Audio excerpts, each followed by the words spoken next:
Halo teman-teman pemilik properti, calon pemilik properti, kembali berjumpa dengan saya Willy Steven di channel Deal with Willy. Ya, pada kesempatan kali ini tentu selalu kita bicara tentang properti ya.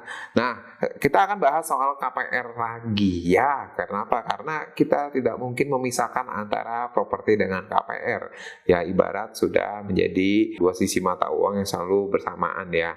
Karena kita tahu ya, begitu banyak orang yang memang membeli properti itu menggunakan KPR ya, baik yang memang mereka kondisi finansialnya belum bisa untuk beli cash, tapi juga banyak ya teman-teman yang lain juga mereka mampu beli cash tapi tetap menggunakan KPR karena tentu saja banyak keuntungannya. Saya akan bahas ya bagaimana supaya kita begitu mengajukan KPR akan di-approve dengan mudah. Nah, oleh sebab itu jangan lupa like dan subscribe dulu channel saya, aktifkan lonceng notifikasinya supaya kamu tidak ketinggalan video saya selanjutnya.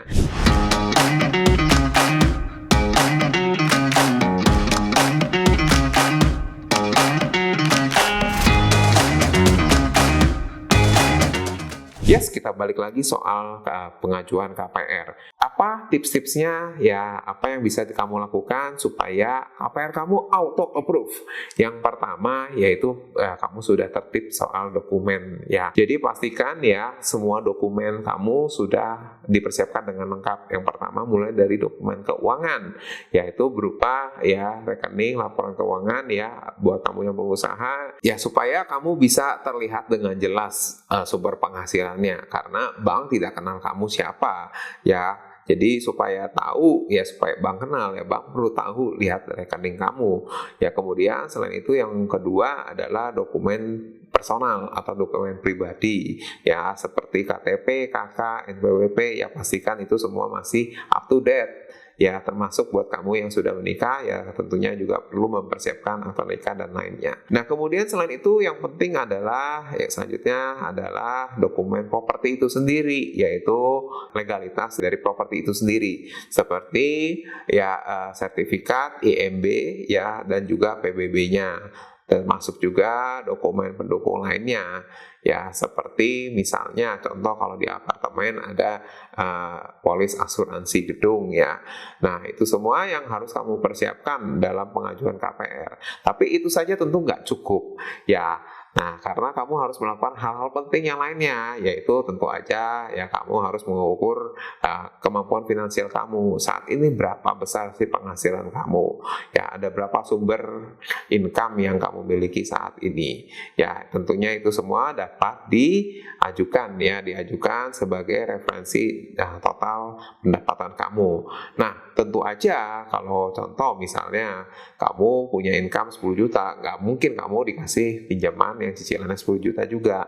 Biasanya bank akan berhitung sekitar 30-40% ya dari penghasilan itu. Ya, dengan cicilan yang sebesar itulah bank akan memberikan pinjaman ya, atau KPR dalam hal ini. Tentunya dengan kemampuan cicilan kamu ya, kamu akan dapat berhitung berapa sih properti yang kamu bisa beli. Nggak mungkin istilahnya kalau kamu kemampuan cicilannya misalnya 10 juta ya tadi, seperti itu, atau 5 juta deh ya, nggak mungkin dapat propertinya yang di atas 1 miliar misalnya ya, tentunya itu akan sangat jauh ya. Nah, ini akan ada cara menghitung yang mudah. Sebenarnya cara menghitung yang mudah itu dibagi dengan 1%.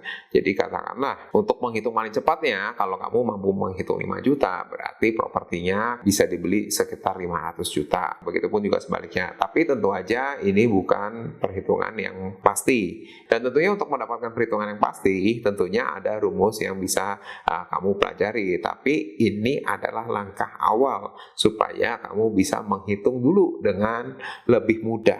Nah, kita masuk yang ketiga, yaitu ya kamu bisa mulai membangun habit atau kebiasaan yang baik terkait dengan keuangan kamu. Ya, misalnya ya tentu aja ya melakukan saving ya, termasuk juga memiliki prioritas dalam pembelanjaan. Ya, kamu bisa membedakan antara kebutuhan dan keinginan. Ya, tapi yang lebih penting adalah kamu juga bisa mulai membangun kredibilitas. Ya, kredibilitas itu adalah aset kamu juga gitu di mata perbankan. Ya, seperti apa? Misalnya kamu sudah mulai memakai produk-produk perbankan. Ya, jadi dibandingkan kamu misalnya berbelanja menggunakan tunai, ya kamu bisa mulai memiliki kartu kredit ya, dan mulai melakukan pembelanjaan. Tetapi tentu ya pembelanjaan itu hanya digunakan untuk keperluan-keperluan yang penting atau utama ya. Nah, kemudian ya setelah menggunakan kartu kredit, jangan lupa juga untuk membayar tepat waktu. Ya, tepat waktu tanpa tunggakan ya, sehingga ya tentu aja ini akan menjadi record yang positif buat kamu di mata perbankan, sehingga dari pihak bank akan melihat bahwa wah, kamu ini merupakan nasabah yang disiplin. Ya, tentunya ya kamu juga dinilai sebagai nasabah yang tidak berisiko ya, karena buat bank itu penting sekali ya ketika mereka memberikan kredit ya, itu akan dibayar tepat waktu oleh nasabahnya. Ya, kemudian yang keempat adalah hindari pinjaman online atau pinjol. Ya, karena dengan melakukan pinjaman di pinjol ya tentunya kamu akan mendapatkan penilaian yang kurang baik dari pihak perbankan.